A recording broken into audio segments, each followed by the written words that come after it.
Good afternoon, Bermuda, and good afternoon to members of the media who have joined me today. I'm pleased to announce the official launch of WeHealth Bermuda, a free smartphone application designed to help slow the spread of the coronavirus on our island by anonymously notifying users of potential exposure. More than 4,000 people in Bermuda have already downloaded the app, and that number continues to increase daily. Our families, neighbors, and community depend on us to help prevent the spread of coronavirus, which is why we urge all Bermudians and visitors to the island to download the app from the App Store or Google Play. You can find it by searching for WeHealth Bermuda. If a person is tested and they are positive for the coronavirus and they have downloaded the app, they will receive a randomized verification code from the Ministry of Health. The person will enter that code into the app, and WeHealth Bermuda will then anonymously notify other WeHealth app users that an infected person was in close proximity, even if they do not know that person. Because WeHealth Bermuda does not use or collect personal information or track users' locations, these notifications will be completely anonymous. Instead, WeHealth Bermuda uses secure Bluetooth signals to measure how long and how close different app users were together. Once you download and install the app on your smartphone, there is nothing else for you to do. The app will run in the background and alert you to any exposure risks, and it uses very little data and minimal battery life to run. Please, I cannot stress it enough, encourage your friends, your family, and coworkers to download the WeHealth Bermuda app. Employers, if you have persons in your office who are required to be in your office for work purposes, I implore you to insist that they are using the WeHealth Bermuda app.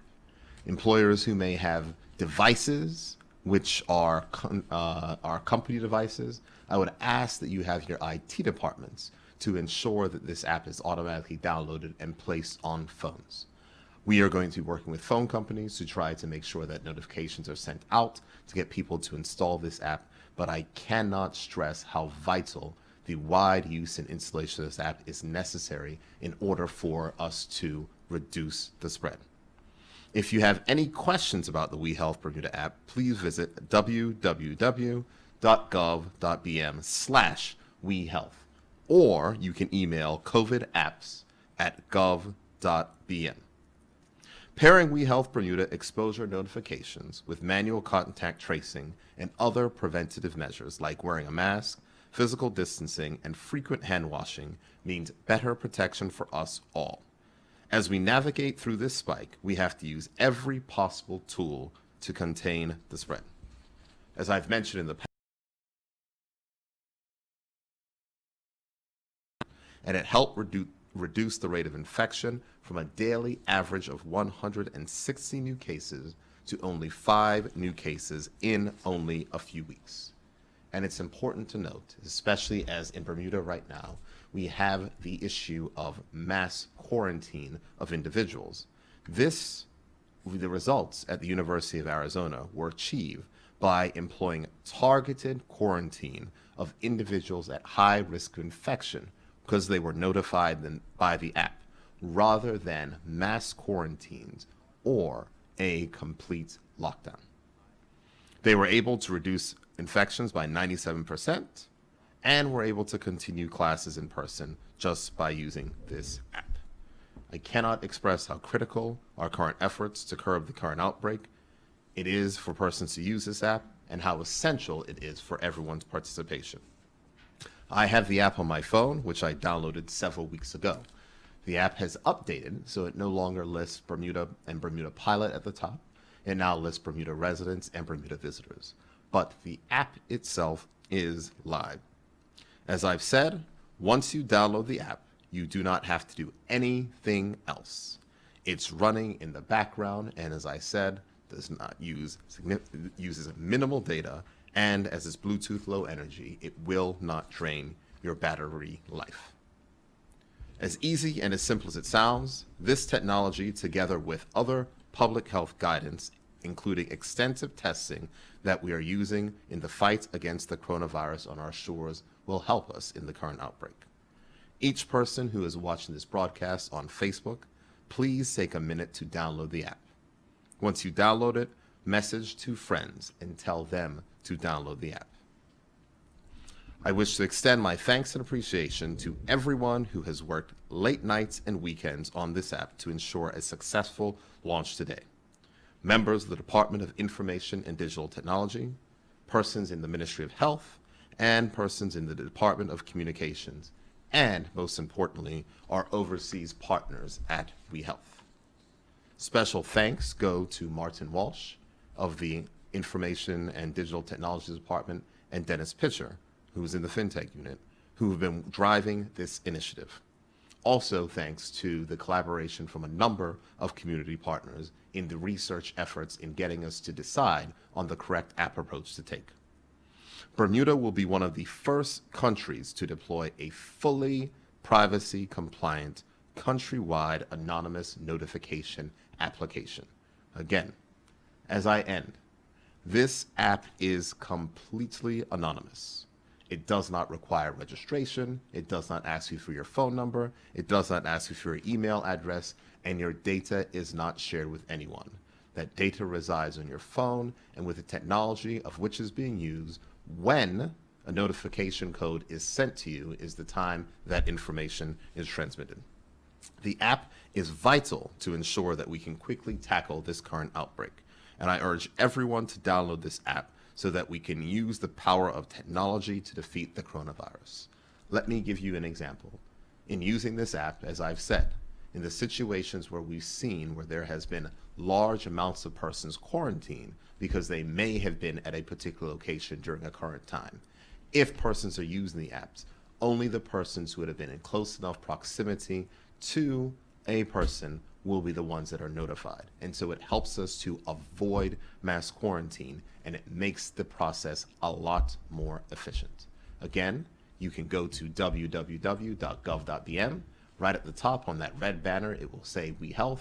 You can click there to get all the information, to learn about how this app makes sure that your data remains private, to see the work of which we've done to get this part, and to also get information on downloading it and sharing it with friends.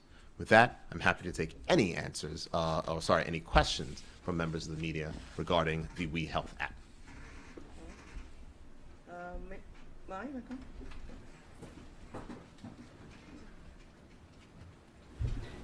Good afternoon, Mr. Premier.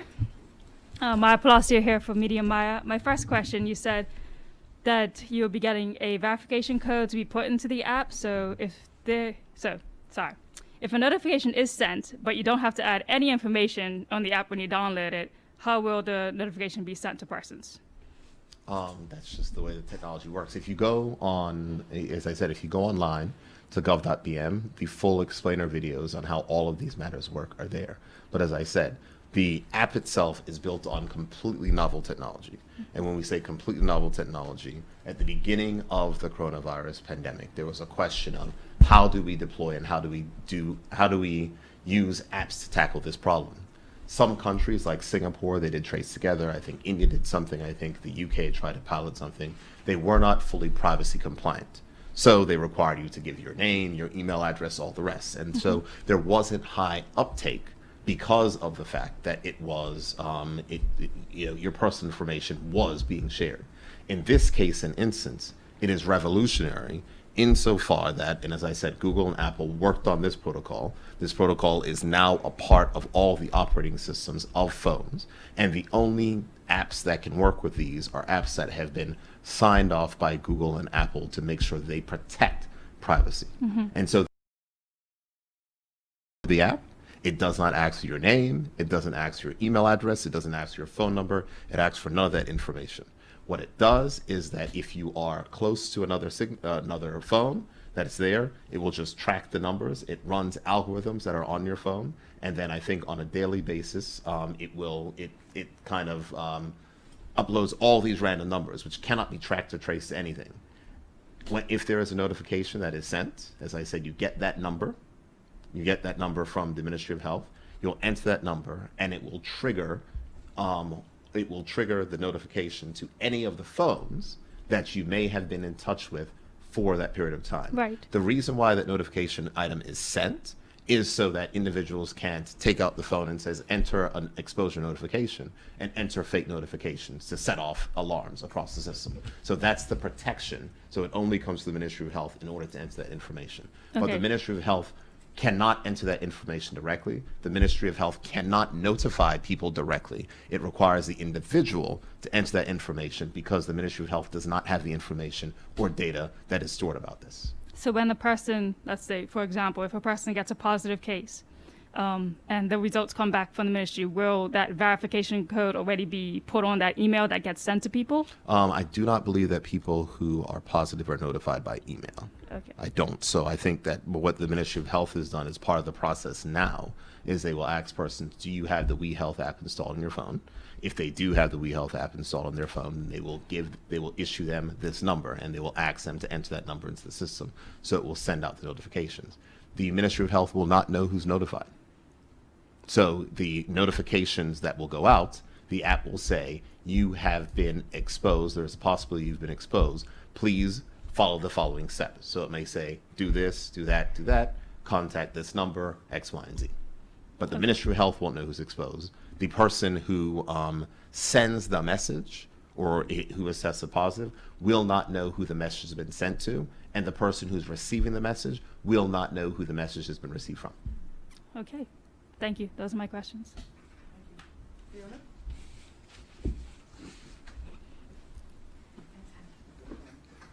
Thank you very much, Premier. Fiona McWhirter from the Royal Gazette.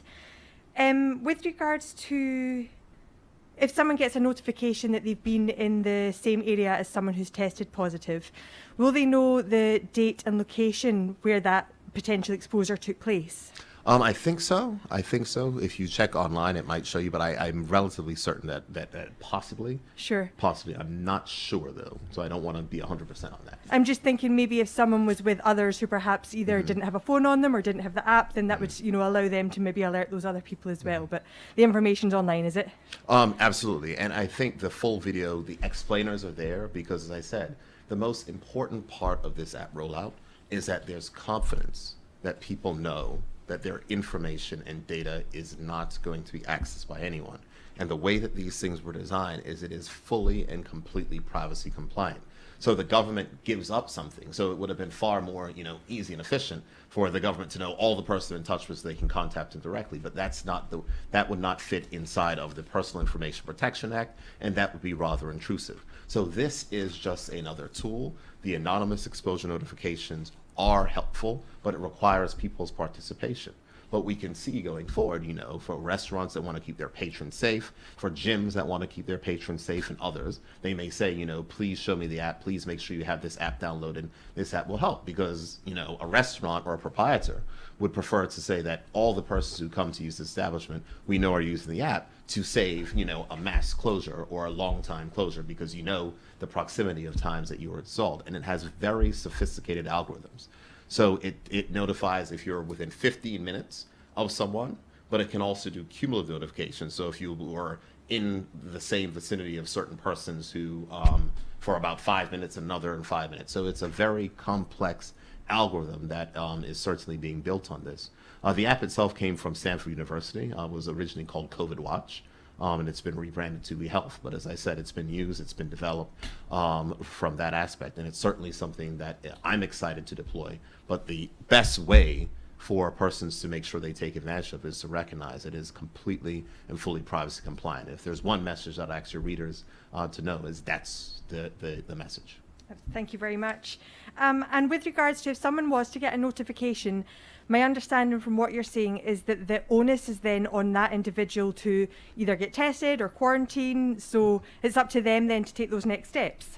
Absolutely, because of the privacy function of this app, the Ministry of Health will not know who's been notified. The ministry, the person who's receiving the notification will not know whom they were in contact with. and at the same point in time, the person who that you just don't know.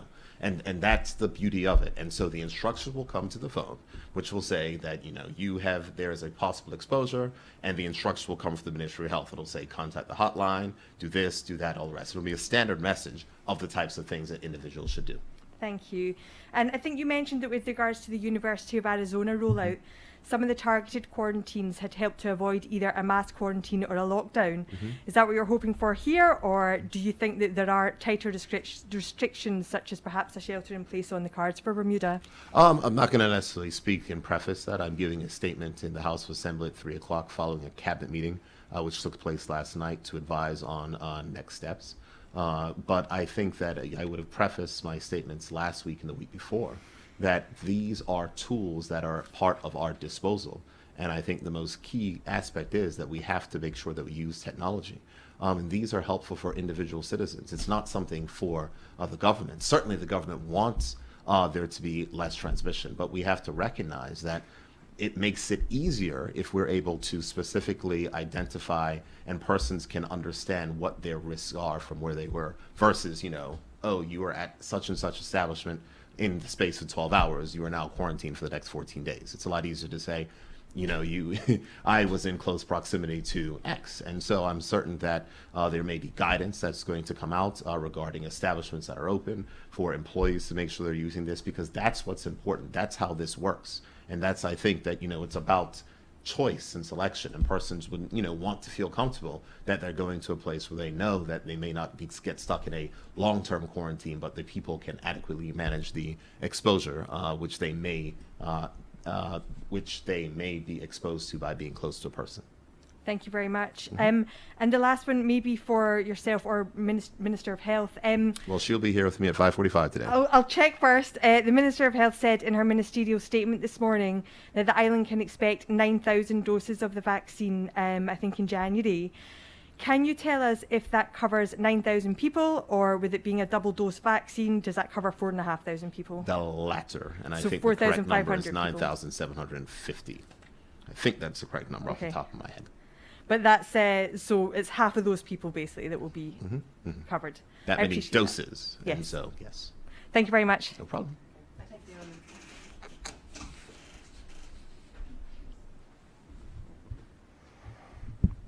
Good afternoon, Premier. Good afternoon, Don. Don Burgess, Bermuda Broadcasting. Who owns WeHealth Solutions PBC? As I understand, WeHealth Solutions is a public benefit corporation out of the United States of America. I cannot tell you who owns it. Okay, thank you. You may remember that it came out of Stanford University, so it started in research. But yes, it's a public benefit corporation in the United States. You can go to the website and get all that information that's there. All right, thank you very much. You may have just said this to Fiona, but is the app GDPR compliant? Absolutely. Fully GDPR, fully PIPA compliant. That was one of the requirements for apps to work under the Google, Apple exposure notification protocol. So it's called the GAIN protocol, GAEN, but it's for Google, Apple exposure notifications. And the entirety of that was built to ensure full GDPR and full privacy. And as I said, the only apps that can work with that protocol are apps which have been signed off to meet that privacy standard. So as I said, the Privacy Commissioner reviewed it and signed off. There are different, I would say, places around the world where they are using these type of apps. But as I said, they have to be verified by Google and Apple that they do not infringe on their users or their users' privacy. Thank you very much. Do we have privacy laws in Bermuda in place to reassure people about using the app? Absolutely. We have the Personal Information Protection Act, and we have a privacy commissioner as well, who is in situ. And one of the things, as I had indicated, is the most important thing for confidence in this app is that people recognize that their privacy and their personal information is protected. There is no personal information data that's stored. There is nothing that is linked to your individual information that is stored anywhere. And I think that's the key point to note. As I said, this is revolutionary technology. It has been signed off. This approach is a good one.